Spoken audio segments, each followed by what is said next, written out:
Hello guys, അപ്പോൾ ദേ 2 ദിവസത്തെ വെക്കേഷന് ശേഷം നമ്മളിത് ബാംഗ്ലൂർക്ക് പോവാട്ടോ. പൊതുവെ ബാംഗ്ലൂർക്ക് പോകുമ്പോൾ എപ്പോഴും ഒരു വിഷമം ഉണ്ടാവാറുണ്ട്. പക്ഷെ ഈ പ്രാവശ്യം വിഷമമൊന്നും ഉണ്ടായില്ല, കാരണം കൂടെ അമ്മയുണ്ടല്ലോ. പിന്നെ എടുത്തു പറയേണ്ട ഒന്നെന്ന് പറയുന്നത് ഈ ബസ് കണ്ട, ഇതിന്റെ പേര് വൺഡസ് എന്നാട്ടോ.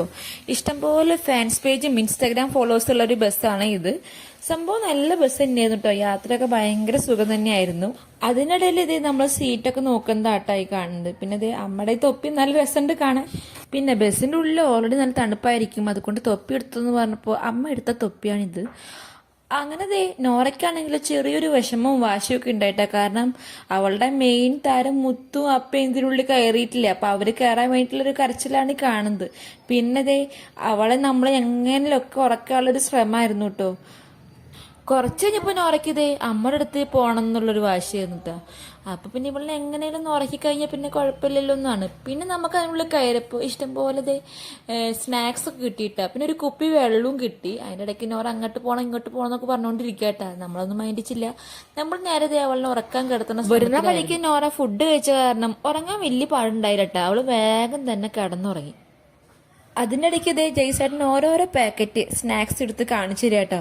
ഞാൻ നൈസായിട്ട് തട്ടി മാറ്റാൻ നോക്കുന്നൊക്കെ ഉണ്ടായിരുന്നു. തട്ടി പറിക്കേണ്ട ആവശ്യമൊന്നുമില്ല, കാരണം എല്ലാവർക്കും ഉണ്ടായിരുന്നു ഓരോരോ പാക്കറ്റ്. ചുമ്മാ ഒരു രസം.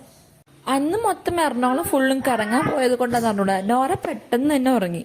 പിന്നെ ഇതൊക്കെ ആയിട്ട് നമുക്ക് കിട്ടിയ സ്നാക്സ്, പക്ഷെ നമ്മളൊന്നും കഴിക്കുന്നില്ല. രാത്രിയാണ്, യാത്രയാണ്, അതുകൊണ്ടൊന്നും കഴിച്ചില്ല. പിന്നെ ഇതേ എല്ലാരും സുഖമായിട്ട് ഉറങ്ങി. പിന്നെ രാവിലെ ആ ചേട്ടൻ വിളിക്കുമ്പോഴാണ് നമ്മൾ അറിഞ്ഞത്. നമ്മളാണെങ്കിലോ മെട്രോ സ്റ്റേഷന്റെ മുന്നിൽ തന്നെയായിട്ട് നിർത്തിയത്. എപ്പോഴും നിർത്തിയാൽ പോലും കുറെ ഓട്ടക്കാരുണ്ടാവും പുറത്ത്. പിന്നെ നമ്മൾ അവരൊന്നും മൈൻഡിച്ചില്ല, കാരണം നമുക്ക് നേരെ മെട്രോ സ്റ്റേഷൻ അടുത്തായി, കാരണം നടക്കുള്ള ദൂരം ഉണ്ടായിരുന്നുള്ളൂ കേട്ടോ. കുറെ പേരൊക്കെ ഇലക്ട്രോണിസിറ്റി മടിവാല ആ വശത്തൊക്കെ ആയിട്ട് ഇറങ്ങി. ഇവിടെ ഇറങ്ങി ഒരു കുറച്ച് പേരെ തന്നെ ഉണ്ടായുള്ളൂ കേട്ടോ. അങ്ങനെ നമ്മൾ നമ്മുടെ ലഗേജ് കൊടുത്തിട്ട് നേരത്തെ മെട്രോ സ്റ്റേഷനിലേക്ക് നടക്കാട്ടോ.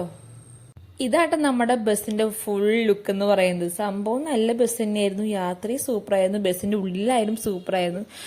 എന്തായാലും ഈ ബസ്സിന് ഇഷ്ടംപോലെ ഫാൻസ് ഉണ്ടെന്ന് ജയ്സേട്ടൻ പറഞ്ഞപ്പോഴാണ് ഞാൻ അറിഞ്ഞത് തന്നെ കേട്ടോ. അങ്ങനെ ദേ ബസ്സിന് ടാറ്റ ബൈ ബൈ കൊടുത്തിട്ട് നമ്മൾ നേരത്തെ മെട്രോയ്ക്ക് പോവാട്ടോ.